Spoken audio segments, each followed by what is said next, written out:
Olá, tudo bem com você? Hoje iremos falar um pouco sobre a liberdade financeira.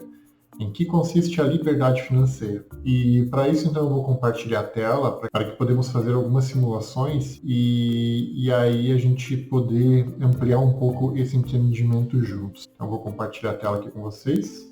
E nessa tela aqui, então, vocês podem observar que é uma planilha, onde ele traz aqui o capital inicial, caso o investidor tenha um capital inicial para iniciar a sua carteira, né? Os aportes mensais, aqui a taxa de crescimento mensal, que converte a uma taxa anual, e aí a idade que vai iniciar os investimentos e a idade que pretende obter a liberdade financeira, né? Então, aí depois disso, desses parâmetros, ele vai trazer o valor total investido no período, a valorização que houve e a valorização dos ativos e os dividendos que foram reaplicados nos investimentos e o capital acumulado.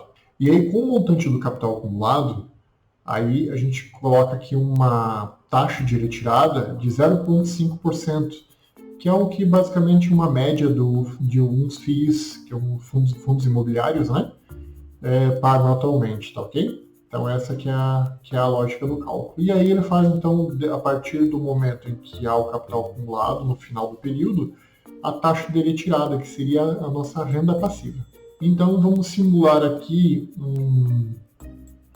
uma idade que começou aqui com 21 anos e vamos colocar aqui 31 anos, ou seja, 10 anos de investimentos. Tá? Vamos supor que dos 21 aos 31 teve uma média, nesse exemplo fictício, né, uma média salarial de 2.500. Se ele economizar 20% ou reservar 20% do seu salário para investimentos, né, a longo prazo, isso daria R$500 por mês, certo? E uma taxa de crescimento aqui, que eu considero bem factível para o nosso exemplo, uma taxa de 10% ao ano. Só para recordar que o Warren Buffett, um dos maiores investidores do mundo, em vários anos conseguiu uma rentabilidade média de 20%. Tá? Então, eu penso que tem investidores individuais que podem até ter uma rentabilidade um pouco maior, né?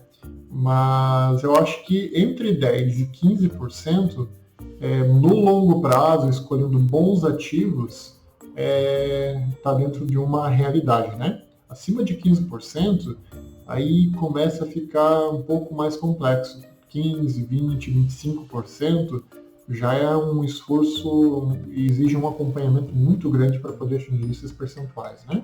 Então, nessa simulação aqui, veja só, em 10 anos, aportando R$500, teve um valor investido de 60 mil, a valorização dos ativos a uma taxa de 10%, e os dividendos reaplicados, que esses dividendos já estão implícitos nessa taxa de crescimento, então o meu capital acumulado em 10 anos, aportando R$500 por mês, daria um capital acumulado de R$100.909, né?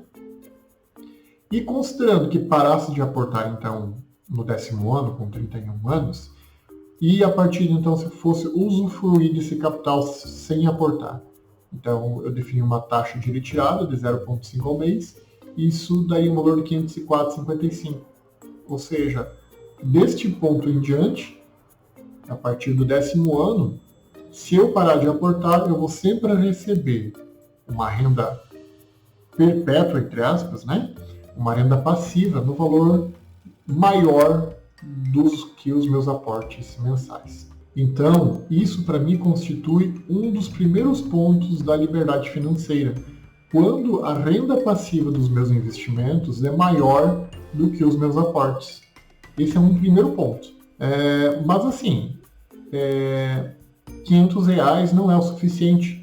Então, o quanto que eu tenho que, até quando, nesse exemplo aqui, eu teria que aportar para que cobrisse pelo menos o salário médio fictício que nós colocamos aqui de R$2.500. Então, se eu colocar aqui 45 anos, ele vai dar aqui 2.800. Vamos colocar aqui 46, 44. Olha aí, 44 anos. Ou seja, 23 anos investindo R$ 500 por mês do seu salário, e em 23 anos ele conseguiu se aposentar, vamos pensar assim, né? Conseguiu a sua previdência no mesmo valor do seu salário. Isso é um exemplo fictício, né? Porque muito dificilmente ele vai permanecer sempre com R$ 2.500 dos 21 anos até os 44.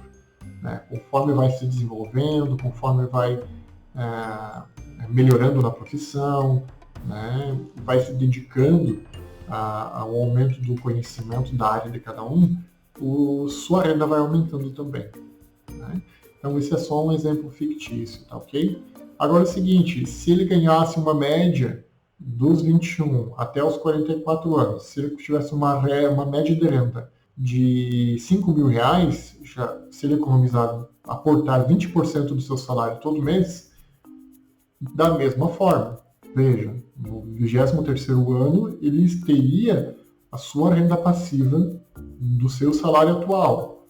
Se o seu salário fosse de 10 mil, então que 2 mil de investimento, que é 20% de aporte, né? 2 mil. Também, né?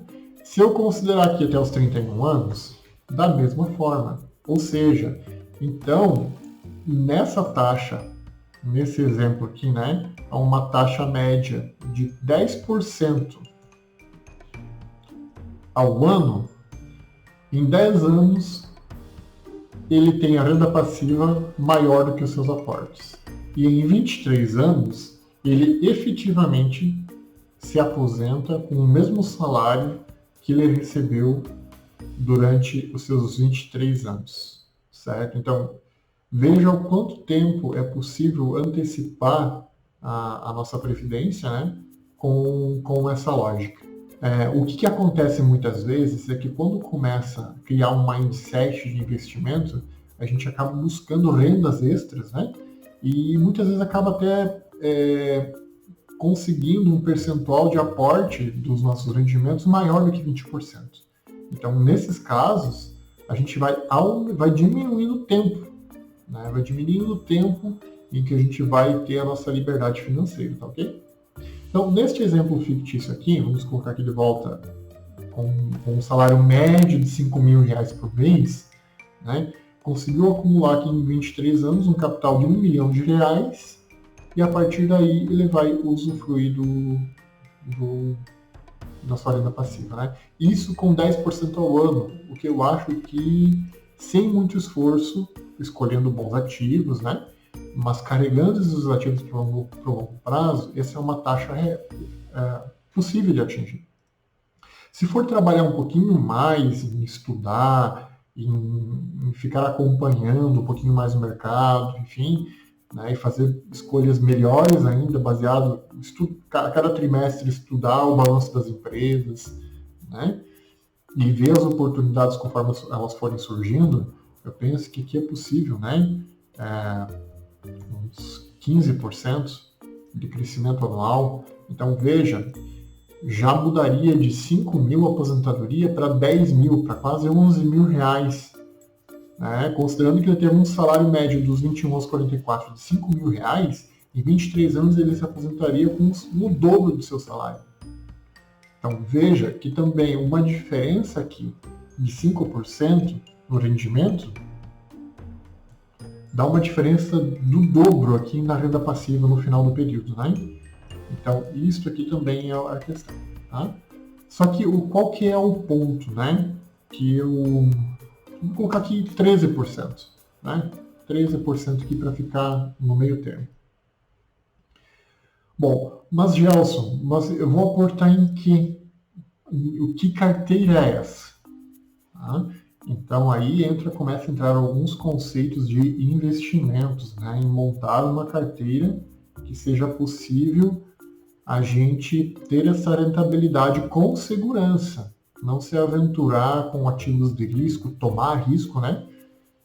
Mas sim com parcimônia, com estudo, que a gente possa fazer esse processo. Eu vou usar esse espaço aqui para fazer um desenho aqui de uma pizza. Vamos fazer um exemplo hipotético aqui, tá? Em que eu teria aqui Isso é só um exemplo, não é uma recomendação. Tá, ok? É só um exemplo para a gente fazer um exercício. Vamos separar uma pizza aqui em 33%. Então vamos pensar aqui que eu fosse dividir o meu portfólio de investimentos 33% em ações. Tá? 33% em fundos imobiliários e 33% em renda fixa. Então, ações, fundos imobiliários e renda fixa. Então, esses R$1.000, eu vou aportar eles, eu vou começar aportando 1/3 em ações, 1/3 em fundo imobiliário, 1/3 em renda fixa. Essa renda fixa pode ser títulos do Tesouro, né? O Tesouro Selic aí seria um dos melhores. E eu, quando penso em renda fixa, eu penso em Tesouro Selic. E que eu tenha liquidez, pelo menos D+1, né? Então essa é uma premissa. Eu deixo para tomar risco aqui. Tá? Na renda fixa, o que eu preciso é dinheiro caixa, liquidez. Então, por isso que o Tesouro Selic eu considero o investimento mais seguro da renda fixa. Tá? É só se o governo quebrar, mas se chegar ao ponto do governo quebrar, as instituições, enfim, todos vão quebrar antes, né? Então, em última instância, é o Tesouro Nacional que vai quebrar. Tá? Por isso que o Tesouro Selic aqui eu considero, né, uma das melhores opções para a renda fixa. Tá? Por quê? No meu conceito, eu vou deixar para tomar risco nesses outros aqui. Então, isso aqui também não é uma recomendação. Esse percentual vai variar conforme o perfil de cada um. Tá bom? Então, pode ser que você tenha um perfil mais conservador. Então, você decida ter um percentual menor em ações e ter um percentual maior em fundo imobiliário, por exemplo. Ou um percentual maior em renda fixa, né? Tá?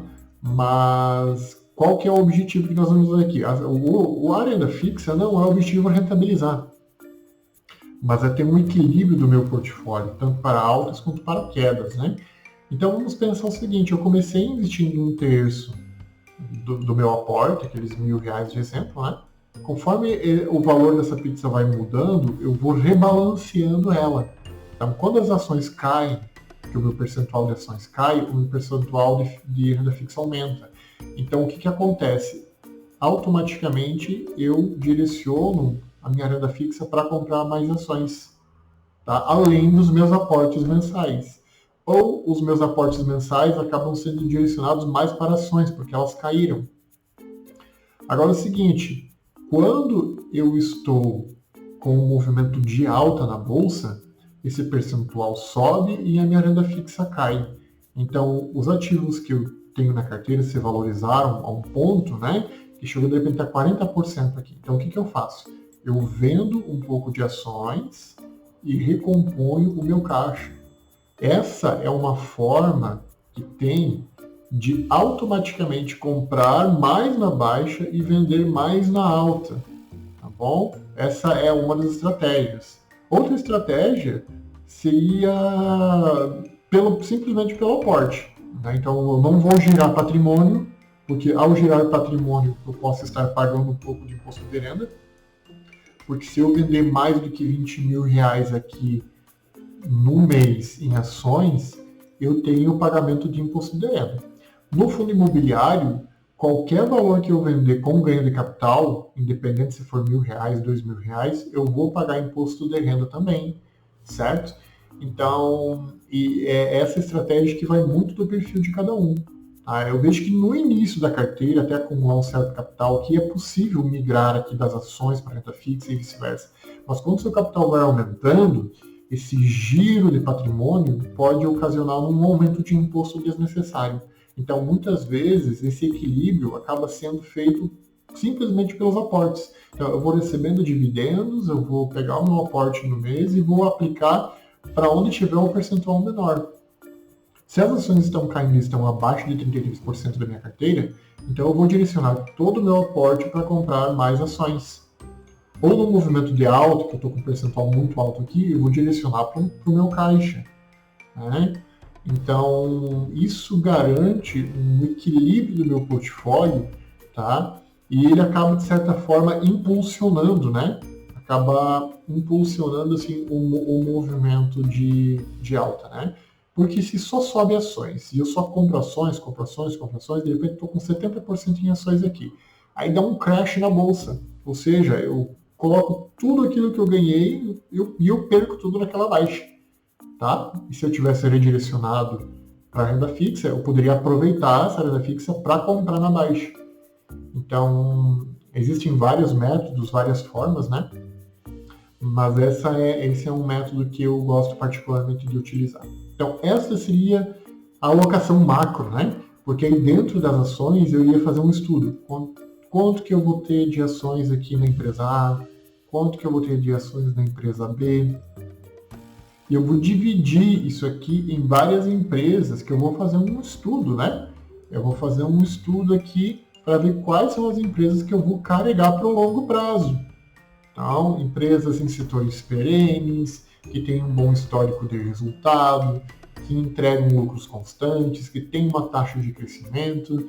Então, aqui são as empresas, o trabalho de escolher as empresas. Ok? Então, no nosso canal aqui, eu já tenho alguns vídeos, né, fazendo análise fundamentalista das empresas. E mesma coisa nos fundos imobiliários. Eu vou fazer aqui a escolha e o estudo em fundos imobiliários para carregar no longo prazo. E eu só vou vender elas caso os fundamentos mudem, ok? Então eu vou ter um portfólio diversificado e que vai possibilitar eu diminuir o meu risco não sistêmico, ou seja, aquele risco de repente essa empresa aqui acontecer algum problema e ela ter um crash aqui, né? Aconteceu um problema com essa empresa aqui, de uma hora para outra todo mundo estava vendo como uma empresa boa e de repente se alterou totalmente os fundamentos.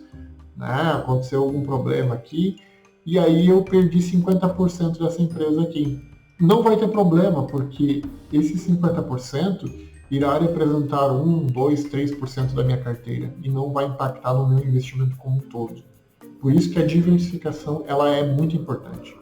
Voltando aqui para o nosso exemplo, eu vou dar uma atualizada aqui na planilha para a gente verificar como que isso ocorre na linha do tempo.